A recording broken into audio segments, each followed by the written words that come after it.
Welcome to Purewa, the final resting place of more than 55,000 men, women and children since 1889.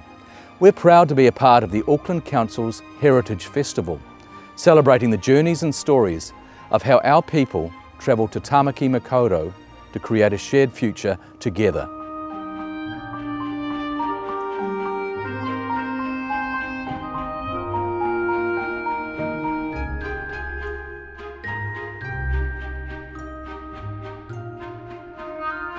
In 1886, the Simon Street Cemetery, which had served Auckland for over 50 years, was closed and replaced as a public cemetery by Waikomete at Glen Eden in West Auckland.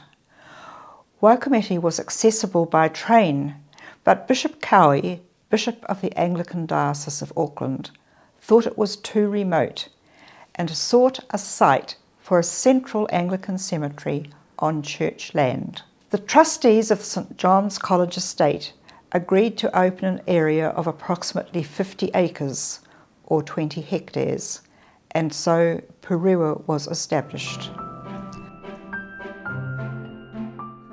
Apart from St John's College, which remains today, the surrounding area was largely unsettled. The design of the cemetery by Percy Holt featured winding paths and many trees, the result being perhaps the most beautiful cemetery in New Zealand. Purewa opened in January 1889 with the burial of a 15-month-old infant. An Anglican chaplain was employed, and in 1893 a chapel was erected at a cost of £211.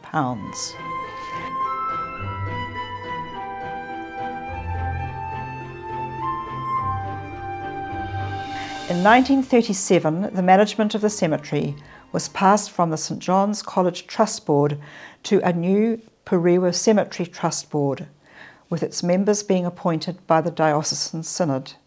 This is still the case today. The new board considered building a crematorium, but this was delayed by the outbreak of the Second World War. The first of the lawn cemetery areas was established in 1940. In 1957, the All Saints Chapel and the first crematorium were opened, followed by the smaller All Souls Chapel and another cremator in 1982. In the 21st century, there have been many developments, including columbarium niche walls to hold ashes, kidney-shaped memorial gardens, the Lounge of Remembrance, and the Walk of Memories. The newest additions are the mosaic butterfly pathway for stillborn and newborn babies, the St John's Lounge for after-funeral catering, and the new administration building. Though now surrounded by houses, Purewa remains a quiet and peaceful haven in Auckland's eastern suburbs. In it rest the remains of many of Auckland's notable citizens and early leaders and people from all walks of life. We've created 4 individual tours, which each recognise and celebrate the contribution of 10 citizens to this city and indeed to New Zealand. You can choose from tours focusing on business and entrepreneurs, education and the arts, church, medical and military, and civic, politics and sport. We're showcasing one example from each category, starting with Marianne Cowie, or Koi, from the Business and Entrepreneurs Tour. The founder of one of Auckland's iconic department stores, Marianne Cowie was born in 1851, the daughter of an Irish grocer in County Down. She came to New Zealand with her draper husband, William Henry Smith, in 1880. William initially worked for a drapery firm, while his wife started Smith's Cheap Drapery Warehouse in Queen Street. Her business philosophy was a nimble sixpence rather than a slow shilling, and her business became so successful that in time William joined her in the enterprise.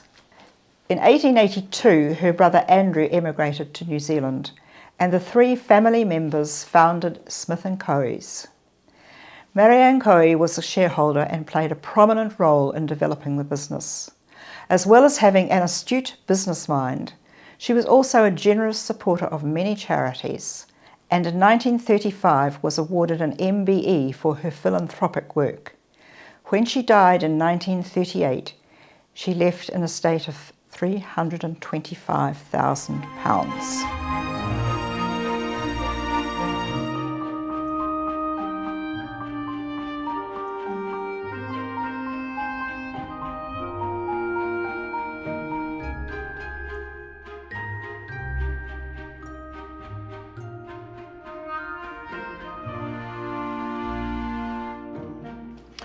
From the Education and the Arts Tour, we showcase Charles Frederick Goldie, arguably New Zealand's best-known artist. Charles Goldie was born in Auckland in 1870 and attended Auckland Grammar School, where his artistic talents were first recognised. After leaving school, he worked for his father's timber business while studying art part-time. Two of his still-life paintings impressed Sir George Grey, who persuaded Goldie's father to allow him to study art in Sydney. After returning to New Zealand, he exhibited his first Maori portrait in 1892. The following year he went to Paris to study, where he won a gold medal for life painting in 1896. During 1901 to 1904, he concentrated on painting elderly Maori with moko, for which he is most commonly remembered. The paintings were presented in distinctive kauri frames, exclusively produced for Goldie by art framer and dealer John Leach. In 1920 he married Milner Ethelwyn Cooper, but in the 20s and 30s he produced few paintings because of poor health, thought to be caused by lead poisoning absorbed from the lead paints he used. The Governor-General, Lord Bledisloe, encouraged Goldie to resume painting in the late 1930s, when he exhibited in London and Paris. He was awarded the King George V Silver Jubilee Medal and an OBE in 1935. During the Depression, Goldie's original oil paintings sold to wealthy tourists, easing the financial strain for him and his art dealer, John Leach. Goldie's health continued to deteriorate, and in 1941 he stopped painting and he died in Auckland in 1947. But his art legacy lives on in private collections, New Zealand museums, the Auckland Art Gallery and Te Papa.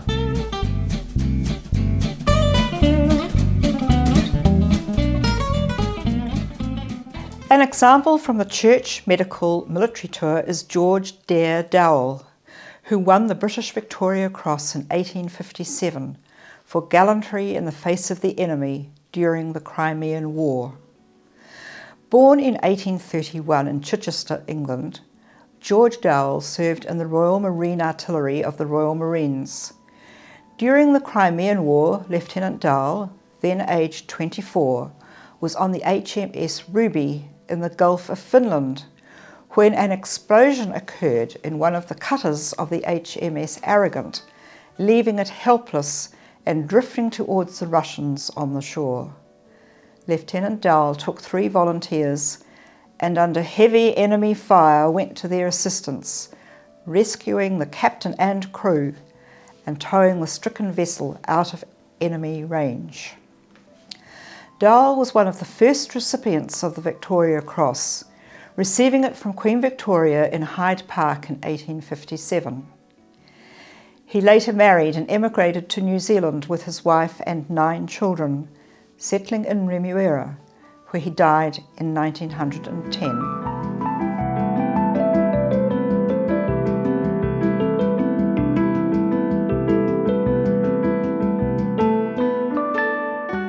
Sir Wilson James Winneray is our example from the Civic, Politics and Sport Tour. Born in 1935, Wilson Winneray was affectionately known as the captain of the All Blacks and later as a captain of business. Winneray played 77 matches for the All Blacks, including 67 as captain. His international rugby career spanned 1957 to 1965, but earlier he played representative rugby for Waikato, Auckland and Canterbury. He retired from rugby in 1966 and went to Harvard University, where he gained a Master's in Business Administration degree. Returning to New Zealand in 1969, he started work at Alex Harvey Industries, which became Carter Holt Harvey. From 1973 to 1974, he was the Managing Director of the New Zealand Wool Marketing Corporation, and later the Chairman of the National Bank of New Zealand, a Director of Auckland International Airport, and APN News and Media, as well as the Chairman of the Hillary Commission for Sport. In 1998, he was knighted for services to sport and business management, and he was the first New Zealander to be inducted into the International Rugby Board's Hall of Fame. He died in Auckland in 2012, aged 77.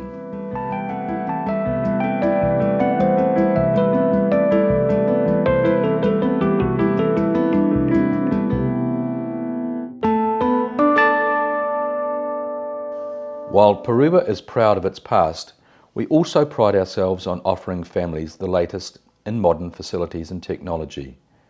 We offer a choice of 2 chapels, the All Saints Chapel, which accommodates more than 200 people, and the All Souls Chapel, which can seat 56.